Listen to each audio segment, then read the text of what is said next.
मित्रों, महात्मा भरत पर लक्ष्मण जी काहे इतना क्रुद्ध हो गए। भरत सेना सहित राम से मिलने वन पहुँचे। सेना को देखकर लक्ष्मण प्रतिज्ञा किए कि आज सेना सहित भरत का वध करूँगा। यह पूरी कहानी सुनने के लिए वीडियो के अंत तक बने रहें। बहुत ही ज्ञानवर्धक वीडियो है। हुआ यह कि जब रामचंद्र चारों भाइयों की शादी हो गई तो ये लोग अयोध्या आए और भरत जी के ननिहाल से उनके मामा जी आए कि नाना का तबीयत खराब रहता है, वो तुमको देखना चाहते हैं। तो भरत जी मामा के साथ ननिहाल चले गए, साथ में शत्रुघ्न भी गए। इसी बीच में दशरथ महाराज मन में द्वंद्व था कि अब हम राजभार से मुक्त होकर के राम बड़ा योग्य हो गया है, राम को राजा बना दें। तो दशरथ निर्णय लिए कि अब राम को राजा बना देना है। तो राम की राज्याभिषेक की पूरी तैयारी शुरू हो गई। इधर केकई को मंथरा ने बहुत भड़काया और मंथरा से प्रेरित होकर के केकई ने अपने पुत्र भरत को राजा बनाने का षड्यंत्र रचने लगा। एक समय देवासुर संग्राम में दशरथ बहुत बुरी तरह घायल हो गए थे, तब केकई ने इनकी जान बचा ली थी। उसी समय दशरथ इनको 2 वर दिए थे कि मैं तुमको 2 वचन देता हूँ, तुम हमारा जान बचा लिया, इसलिए तुम हमसे 2 वरदान कुछ भी मांग सकती हो। केकई ने कही थी कि जब मौका लगेगा तब हम वरदान मांगेंगे।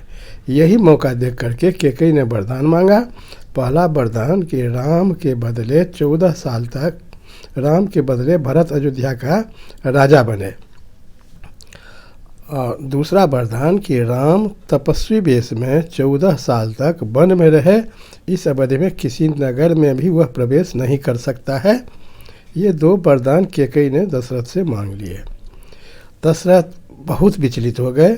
बड़ा केकई से अनुरोध किए कि भरत को राजा बना देना तो हमको बहुत खुशी होगी। राम भी नहीं चाहता था राजा बनाना, वो भी कहता था कि भरत को राजा बना दीजिए, किंतु राम को वनवास, इस तरह का वरदान नहीं मांगो, राम के बिना तो हम जिंदा ही नहीं रह सकते हैं। केकई कुछ नहीं सुनी, राम के वनवास पर अडिग रही। राम को जब ये सब बात पता चला तो केकई के कक्ष में महाराज से मिलने गए तो वहाँ देखे कि महाराज ज़मीन पर लेटे हुए हैं, उनका हालत बहुत ही ख़राब है। यदि वह वचन देते हैं तो अपने सबसे प्रिय पुत्र का बलिदान देना होता है, यदि वचन मान लेते हैं तो। नहीं मानते हैं तो धर्म को कलंक लगता है। इसी धर्म संकट में महाराज दशरथ बुरी तरह आहत हो गए थे। राम ये देख करके एक क्षण भी उनको समय नहीं लगा, तत्काल निर्णय लिए कि भरत को राजा बना दीजिए, मैं अभी ये बन जाता हूँ। राम तत्काल बन जाने के लिए तैयार हो गए। राम ये कहानी सुनकर लक्ष्मण जी बहुत उग्र हुए कि हम विद्रोह करके सारी सेना सहित हम महाराज दशरथ को बंदी बना लेंगे और आप राजा बनेंगे। लक्ष्मण जी का ये बात राम को अच्छा नहीं लगा। उन्होंने लक्ष्मण को बहुत समझाया कि किससे तुम युद्ध करना चाहते हो, पिता से? यह तो बहुत ख़राब बात है, समाज में लोग क्या कहेगा, ऐसा भी लोग कहीं सोचता है। हम बन जाएंगे, तुम चुपचाप भरत की सेवा में रहो। लक्ष्मण जी राम के बहुत भक्त थे, राम के बिना वो रह ही नहीं सकते थे। तो लक्ष्मण जी भी बन जाने के लिए तैयार हो गए कि आप अगर बन जाएंगे तो हम भी आपके साथ बन जाएंगे। तो राम कहे कि तुम माता से अनुमति लो। तो माता तुरंत अनुमति दे दी कि हाँ, राम जहाँ रहेगा लक्ष्मण वहीं रहेगा। लक्ष्मण का अयोध्या वहीं है जहाँ राम है। तो माता तो अनुमति दे दी। उसके बाद श्री राम ने कहे कि तुम अपने पत्नी से भी अनुमति ले लो। तो पत्नी भी बहुत सहर्ष अनुमति दे दी, उर्मिला। लक्ष्मण जी तैयार हो गए बन जाने के लिए। सीता सुनी तो वो भी एकदम अपने जिद पर अड़ गई कि हम भी आपके साथ बन जाएंगे। पत्नी का धर्म यही है कि पति उसका जिस अवस्था में जहाँ रहे वहीं रह कर के पति का सेवा करना, इसलिए हम पति धर्म का पालन करते हुए आपके साथ निश्चित रूप से बन जाएंगे। बहुत कुछ बात होने के बाद सीता को भी अनुमति मिली कि चलो, तीनों बन चले गए। इस चिंता से महाराज दशरथ अपना प्राण त्याग दिए। राम जो बन गए ये बात सुन करके दशरथ अपना प्राण त्याग दिए। जब दशरथ भी मर गए, राम भी नहीं रहे, राम सब बन चले गए, तो गुरुदेव वशिष्ठ ने अपने दूत को भेज करके भरत और शत्रुघ्न को ननिहाल से तुरंत मंगवाए और दूत को कह दिए थे कि भरत को ये सब बात कुछ नहीं वहाँ कहना। तो भरत जी आए, जब ये दूत गया बुलाने के लिए तो भरत चिंतित हो गए। दुष्स्वप्न सब भी देखते थे, खराब खराब स्वप्न देखते थे रात में। तो भरत जी वहाँ से आए तो अयोध्या पहुँचे तो सब उनको देखकर मुंह फेर लेता था, लोग उनको घृणा के भाव से देखता था। किसी तरह अपने माता के कक्ष में गए। माता से जब सारी कहानी उनको मालूम हुआ तो भरत जी राम के अनन्य भक्त थे और बड़ा विचलित हो गए। तो उन्होंने माता को बहुत फटकारा कि तुम जो इतना बड़ा पाप किए कि राम से पशु पक्षी भी प्रेम करते हैं, तुम ऐसे धर्मात्मा राम को जो वन भेजा तुम्हारा जीवा क्यों नहीं गल गया? इससे तो अच्छा होता है कि हमारा जब जन्म हुआ तभी तुम्हारा गला दबा कर मार देता। तुम हमको रघुवंश का सबसे कलंकित पुरुष बना दिया। मेरा भाग्य देखो कि रघुकुल ऐसा वंश मिला, दशरथ ऐसा प्रतापी महा मिला, तीनों लोक में वंदनीय राम जैसा भाई मिला, और तुम्हारे ऐसे नीच माता के गर्भ से हमको जन्म हुआ जिसके कारण आज हम इस अवजत से मरेंगे। तो भरत को कुछ कर्तव्य करना था, क्योंकि दशरथ जी का लाश पड़ा हुआ था। तो दशरथ जी का दाह संस्कार किए और उसके बाद अपने धर्म सभा को बुलाए कि राज्य के संदर्भ में क्या निर्णय लेना है। सभी एक मत से कहे कि दशरथ मर गए, राम यहाँ हैं नहीं, इसलिए अब आप राजभार संभालिए। भरत जी इसके लिए तैयार नहीं हुए। पूरे सभा को बड़ी फटकार भी लगाए कि आप लोग यदि अपने मत की रक्षा करना नहीं जानेंगे तो इसी तरह महलों के खर्जन से आप लोगों पर राजा थोप दिए जाएंगे।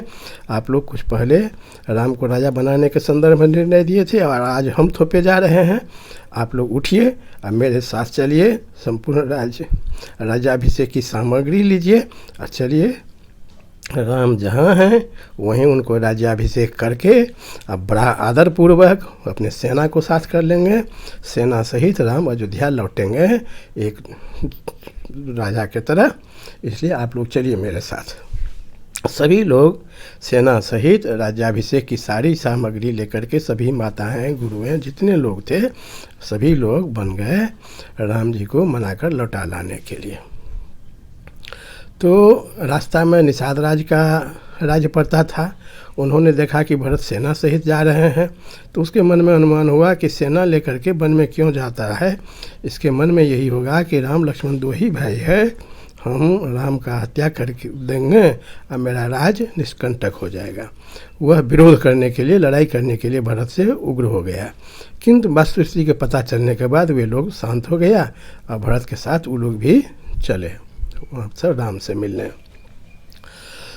जब चित्रकूट में उस समय में राम थे, भगवान राम थे, जब चित्रकूट भरत जी पहुँचे तो कुछ भील सब लक्ष्मण जी उस समय जलावन लाने के लिए जंगल में गए थे। लक्ष्मण जी को कहा कि अयोध्या का सेना आ रहा है, बहुत विशाल सेना है। लक्ष्मण जी पेड़ पर चढ़कर देखे तो अयोध्या का पूरा सेना था। लक्ष्मण जी बड़ा क्रुद्ध होकर के आश्रम में लौटे, राम से कहे कि आज मैं भरत का वध करूँगा। भरत सेना सहित आ रहा है, वह क्या समझ लिया है कि राम लक्ष्मण दो ही आदमी है वन में, तो इस दोनों का वध करके हमारा राज निष्कंटक हो जाएगा, यही समझ करके वो सेना लेकर आता होगा। आज मैं प्रण करता हूँ कि आज मैं पूरा सेना सहित भरत का वध कर दूँगा। राम कितना भी समझाने की कोशिश किए कि भरत ऐसा महात्मा धर्मात्मा न कोई भाई हुआ है न होगा, भरत ऐसा सोच ही नहीं सकता है, तुम शांत हो जाओ। लक्ष्मण जी कुछ नहीं सुनने के लिए तैयार हुए। जहाँ कि लक्ष्मण जी प्रण कर लिए कि आज हम सेना सहित भरत का संहार करूँगा, उसी समय आकाशवाणी हुई। लक्ष्मण बिना सोचे विचारे जो कुछ कर लेता है वह बाद में पश्चाताप करना पड़ता है। तुम निश्चित रूप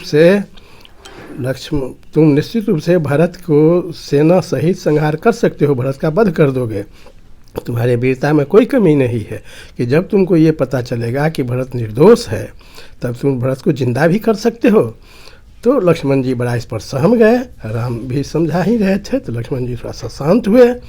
उसके बाद भरत जी जब पहुँचे तो वहाँ राम के पाँव पर गिर गए। दोनों भाइयों में सब में मिलन हुआ। लक्ष्मण जी भी पश्चाताप करते हुए भरत जी को प्रणाम किए कि मैंने तो आपको मारने का प्रण ले लिया था आप पर मैं शंका किया था, आप हमें माफ़ कर दिए। तो भरत जी ने कहे कि तुम वह बाण चलाया क्यों नहीं पगले? तुम अगर मेरा वध कर देता तो मेरा बहुत बड़ा कल्याण होता। ये कलंकित माता का संतान होने के कलंक से तो मैं मुक्त हो जाता। तो जहाँ की माता को कलंकित कहे कि राम जी भरत जी पर को डांटते हुए कहे कि भरत तुम माता के संदर्भ में अपशब्द कह लो, कब से सीख लिया है? तो भरत जी माफ़ी मांगे कि भैया इस संकट की घड़ी में हमारी बुद्धि सही नहीं है, हमको माफ़ कर दीजिए। तो वहाँ राम जी को लौटाने का वह बहुत कोशिश किए। सारे लोग प्रयास करके थक गए। उस समय जनक महाराज भी अपनी पत्नी के साथ आ गए थे वहाँ पर। सभी लोग प्रयास करते रहे कि राम एक ही बात धर्म की चर्चा करते रह गए कि हम लोगों का धर्म है कि हमारे पिताजी जब मर गए तो पिता के आज्ञा को हम लोग वचन को झूठा नहीं होने दें, उनको हम लोग धर्मात्मा बना करके रखें। इसलिए मेरा धर्म है कि मैं वन में रहूं, तुम्हारा धर्म है कि तुम राज करो। राम जाने के लिए एकदम तैयार नहीं हुए। तब भरत जी मान ही नहीं रहे थे।